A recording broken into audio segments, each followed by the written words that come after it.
Welcome back sa aking YouTube channel. Para sa mga first time na po nanonood, please click mo na yung Jeremy's TV, Manila. Anyway guys, wala nang pong bayad o libre lang, tulong mo na lang din sa kapwa mo. Alright, thank you very much po. So ang topic natin ngayon po, today's video o reflection, feeling mo ba na hindi ka productive ngayong araw na to? Yung waiting time is wasting time. So, tila ba ang nasa isip mo ay nasasayang lang ang oras mo kapag wala ka na accomplish, di ba? Kagaya ng ano yan guys, ng internet, di ba? Ang internet pagka naglo-loading pa, di ba, umiikot lang siya, minsan napakabagal. Eh kung may nahabol kang oras, di ba, na kailangan ma-download mo kagad o makita mo kagad yung hinahanap mo sa internet, eh loading siya, mahina ang signal. So, nauubos ang oras mo, di ba? Imbis na nakakagawa ka ng maraming trabaho, eh nadidelay ka pa. Kaya ang sabi sa Isaias chapter 40 verse 31, ngunit ang mga naghihintay sa Panginoon ay muling magkakaroon ng lakas. Lilipad na sila na gaya ng agila. Tumatakbo man sila ay hindi sila napapagod. Lumalakad man sila ay hindi sila nangihina. So guys, napakalinaw, di ba? So minsan kasi sa buhay natin, tila ba naiinip tayo. Parang isang pila, di ba? Pag pumipila ka, di ba? Pagka malayo pa lang yung pila mo, siguradong nababagok ka na o naiinip ka na. Di ba? So hindi kagaya yung paghintay sa ating Panginoon ay matyaga. Matyaga kang maghihintay sa oras, di ba? Na kung saan ay kailangan na may makita kang liwanag. So kagaya ng parang sa tubig, di ba guys? Sa tubig, halimbawa sa dagat. Pag ang alon ay pasalubong sa iyo at sinalubong mo, ano ang mangyayari sa iyo? Hindi ba masakit, di ba? Kasi hampasin ka ng malakas na alon na yon.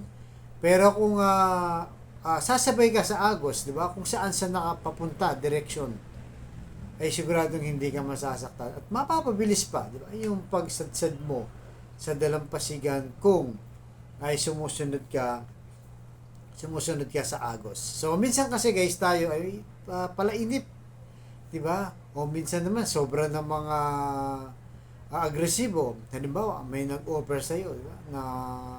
Na mag-invest ka dito, sabi sa iyo. Malaki ang kitaan dito. In a matter of 1 to 3 months lang, di ba? Almost 50% ang kikitain mo, di ba? Yung 10,000 magiging alos 15,000 na kagad, di ba? So, siyempre, ikaw ba, dahil narinig mo na maganda ang kitaan sa mabilis na paraan, sa mabilis na araw, siyempre ngayon ikaw, igagrab mo na yung opportunity. Susunggaban mo na kagad, di ba? Hindi ka man lang nag-isip, humingi ng advice, o hindi ka man lang nagdasal na sana, sabi mo, Lord, para sa amin mo ba itong negosyo na to, di ba? Bigyan mo naman ako ng wisdom kung tama ba yung desisyon ko. Kasi mahirap magkamali. Kasi pagka hindi natin sinama yung ating Panginoong Jesus, di ba, sa ating mga desisyon, ay sigurado sasablay guys. Sasablay talaga tayo. Lalo pa, di ba, na talagang ura-urada yung paglabas mo ng pera. So later on, malalaman mo na lang na na-scam ka na pala. Doon mo na mararamdaman na sana pala hindi ka muna kagad nag-invest. Kasi nga, padalos-dalos ka. Masyado kang nainip, di ba? Sa mga araw na lumilipas. Kaya yung decision mo, ayun, sablay ka agad. So, kailangan guys, yung timing, dapat kay Lord. Yung may tiwala muna tayo sa Kanya. Di ba? Basta ikaw, trabaho ka ng trabaho, tapos ipagkatiwala mo na sa Diyos. Ang resulta, kung ano man ang mangyayari. Kumbaga, sumandal tayo sa ating Panginoong Yesus. Pag tayong sasandal na kung kani-kanino lang, na minsan di mo pa kakilala, di ba? Bigla ka na lang yayain. Yun lang, mag-invest, di ba? Tapos sa sarili mong diskarte, hindi ka na humihingi ng dasal sa Diyos para gabayin ka sa iyong mga plano. So, sa maraming plano natin, kailangan po lagi nating isang guni, di ba? O humingi ng wisdom na kung tama bang gagawin natin bago tayo mag-go.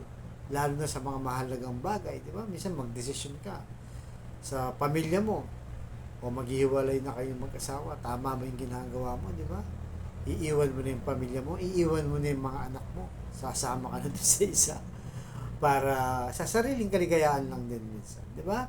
Sa maraming pagkakataon pa na ang desisyon natin ay sablay, lalo pa kung hindi po tayo humihingi ng dasal, di ba? O humihingi ng wisdom, kaalaman sa Diyos para tama ang desisyon natin. Dahil pag nag-trust tayo kay Lord, 100% guys, sugado, swak at tama nga ang desisyon natin ay pabor pa sa atin, di ba? Sa ating pamilya at sa ating kabuhayan. Kaya sa kapatid natin ngayon nanonood sa aking vlog na may matinding karamdaman, problema sa pamilya at problema rin sa financial, sabayin mo kasi napakasimpleng dasal na kung ikay maniwala at magtiwala ay tsak yun kakalub sa iyo ng ating Panginoon Jesus. So type mo na lang, Lord, i-bless na po ang kapatid namin ngayon nanonood sa aking vlog na malubhan na po ang karamdaman. Stage 4 cancer na, Lord. Tinaningan na po ang kanyang buhay. Alam naman po namin na walang imposible sa iyo kung yung loloobin. Ipuhin niyo po na mapagpagaling na kamay.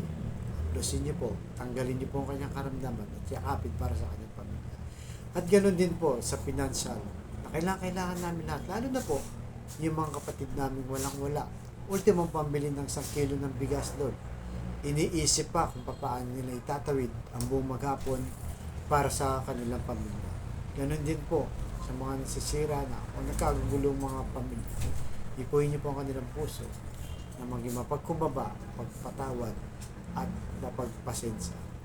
So ang lahat po ng ito hiniling namin sa matamis na pangalan natin Panginoon Jesus. Amen and amen. Patawarin niyo po kami sa mga kainahan at kasalanan. Sa ngalan ng Ama ng Anak ng Jesus Espiritu Santo. Thank you very much po.